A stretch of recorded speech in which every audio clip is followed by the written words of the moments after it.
একজন যুবক যার বয়স মাত্র ২০, কিন্তু তার স্বপ্ন পুরো পৃথিবী জয় করা। তিনি কে? Alexander the great. ম্যাসিডোনিয়ার এক তরুণ রাজা যিনি অসম্ভবকে সম্ভব করেছিলেন। শুরুটা হয় ছোট একটি রাজ্য থেকে, কিন্তু তার লক্ষ্য ছিল অনেক বড়। ৩৩৪ খ্রিস্টপূর্বে তিনি প্রথম বড় যুদ্ধে জয় পান, গ্রানিকাস। এরপর ইসুস, যেখানে তিনি পরাজিত করেন পারস্যের শক্তিশালী রাজা ডারিয়াস। কিন্তু আসল ইতিহাস তৈরি হয় গাগামেলাতে, একটা যুদ্ধ যেখানে ছোট বাহিনী দিয়ে তিনি হারিয়ে দেন বিশাল পারস্য সাম্রাজ্যকে। এটাই ছিল টার্নিং পয়েন্ট।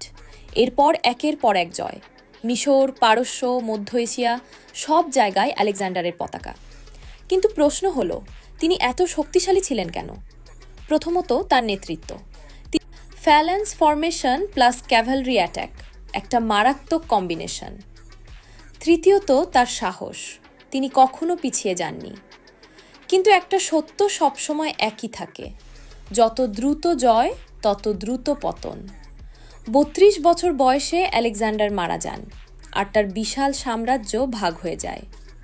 তবুও আজও ইতিহাস তাকে মনে রাখে দ্য গ্রেট নামে, কারণ তিনি প্রমাণ করেছিলেন স্বপ্ন বড় হলে পৃথিবীও ছোট হয়ে যায়। তাই প্রশ্ন তোমার জন্য, তুমি কি তোমার সীমা ভাঙতে প্রস্তুত?